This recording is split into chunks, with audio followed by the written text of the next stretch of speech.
مساء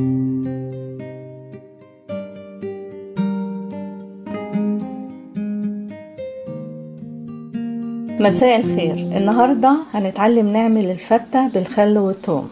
تعالوا نشوف المقادير. دول 5 أرغفة بلدي اللي هو العيش الأسمر، ممكن برضو نستعمل الرغيف الأبيض. بالنسبة للعيش وانا بحمصه هحط عليه معلقة كبيرة سمنة وشوية صغيرين فلفل اسود، 2 كوبايتين رز، ده رز أبيض اللي هو الرز المصري، هسويه بتقريبا 3 كوبايات الا ربع مية، وهعمله بالشعرية. الشعرية دي ربع كوباية. هحتاج معلقة كبيرة سمنة وشوية ملح. ده بالنسبة للرز. بالنسبة للصلصة اللي هضيفها في الآخر، كوباية الا ربع صلصة طماطم مسبكة، هضيف عليها تقريبا معلقة كبيرة طماطم مجففة اللي هي سان دراي توميتو مقطعها صغير قوي، معلقة كبيرة سمنة، وحوالي 3-4 فصوص ثوم، ومعلقتين كبار خل، وشوية ملح، وربع معلقة صغيرة زعتر، ومعلقة صغيرة كزبرة ناشفة مطحونة خشن، وشوية فلفل صغيرين. وبالنسبة للتقلية في الآخر احتاج معلقة كبيرة سمنة، 3-4 فصوص ثوم، الثوم ده طازة مدقوق، فصين صغيرين مستكة ما كترش عشان ما يمررش، شوية كزبرة ناشفة معلقة صغيرة، حوالي 3 معالق كبار خل أبيض، وطبعا شوية ملح. واي نوع عندي من الشوربة، دي شوربة لحمة، ممكن طبعا شوربة فراخ او اي نوع من انواع الطيور. تعالوا نشوف ازاي هنبتدي. بالنسبة للعيش ممكن افتح الرغيف واحمصه الاول وبعدين اضيف له الفلفل الاسود والسمنة، بس انا بعمله بطريقة ان انا بقطعه الاول وبعدين احمصه. كل اللي بعمله بفتح الرغيف الاول وبعدين ابتدي اقطعه. ممكن طبعا اقطعه بايدي، يعني باي طريقه.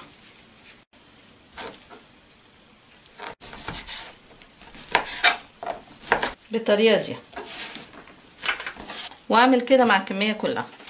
انا حطيت العيش كله في صاجه، هحط عليها السمنه، سيحت معلقه كبيره هرشها عليها كده، وبعدين اقلبها عشان السمنه تختلط مع العيش كله، وبعدين ارش عليها شويه فلفل اسود صغيرين، واحطها على طول في الفرن على درجه حراره متوسطه، وبعد مثلا 5 دقايق اقلبه كده عشان يتحمص كله. الخطوه اللي بعد كده ابتدي اعمل الصلصه واجهزها، لان لازم اجهز الصلصه واجهز العيش احمصه واجهز الرز. واخر حاجه التقليه، هحط معلقه سمنه، اضيف عليها معلقه صغيره كزبره ناشفه واشوحها حاجه بسيطه، وبعد كده اضيف الثوم، يعني لونها هيتغير قدامي. هي كده كفايه. احط نص كميه الثوم،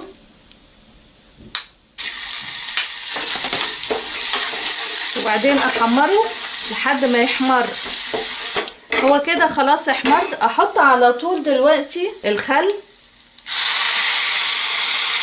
معلقتين بس كبار، وعلى طول احط الصلصه وهدي النار، وبعدين احط لها الزعتر، شويه فلفل اسود، والطماطم المجففه، شويه ملح صغيرين. اول ما تغلي ادوقها واشوف الملح، لو احتاجت اضيف تاني، بس لازم اسيبها تستوي شويه لمده 10 دقايق، لان انا عايزه الطماطم المجففه تختلط بيها وتديها طعم حلو.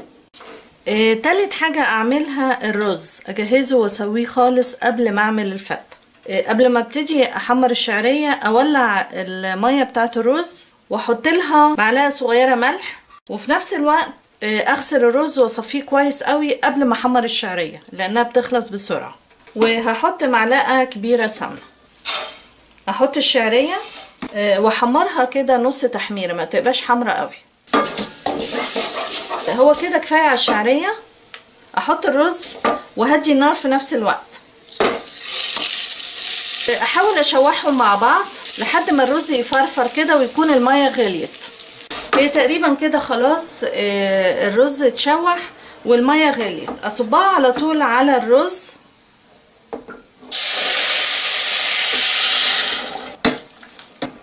واول ما تغلي على طول اغطيها وهدي النار خالص واسيبها تستوي، وممكن احط شبكه تحتيها.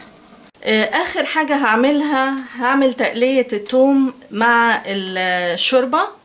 هحط السمنة ومعاها فصين المستكة. اول ما يسيحوا على طول احط الكزبرة الناشفة. في نفس الوقت انا بغلي الشوربة.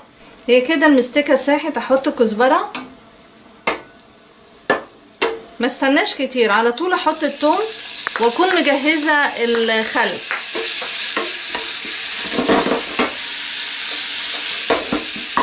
اول ما الثوم يحمر احط الخل، ومجرد ما غلي على طول احطه على الشوربة وابتدي اسقي العيش. كده خلاص احمر الثوم، احط على طول الخل 3 معالق كبار، استنى عليها نص دقيقة بس، وعلى طول احطها في الشوربة واطفي النار واغطيها عشان ريحتها ما تروحش، وابتدي اسقي العيش وهي سخنة على طول. اسقي العيش.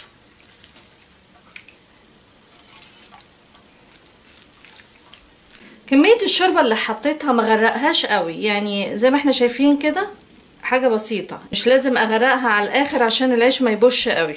عشان يتشرب كله بقى، لان في بعضه ناشف، هغطيه لمدة مثلا 5 دقايق لحد ما يتشرب، وفي نفس الوقت ما يروحش ريحة الثوم.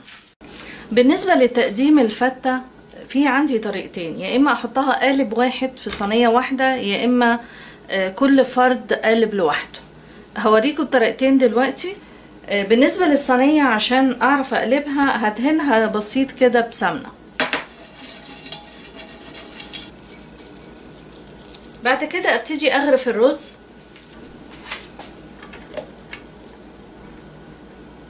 واحاول اسويه واضغط عليه. وانا بضغط عليه احاول اعمل جناب كده للرز، يعني اخلي الرز يطلع على سور الصينية حاجة بسيطة. برضو نفس الطريقة مع القالب الصغير. بعد كده ابتدي اغرف العيش.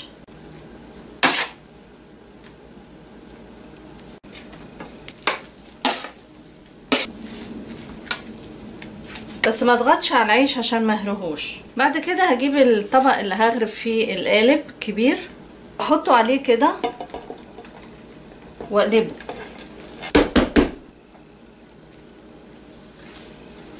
وبعد كده احط عليه الصلصة، يبقى بالشكل ده. بالنسبة للطبق الصغير نفس الطريقة،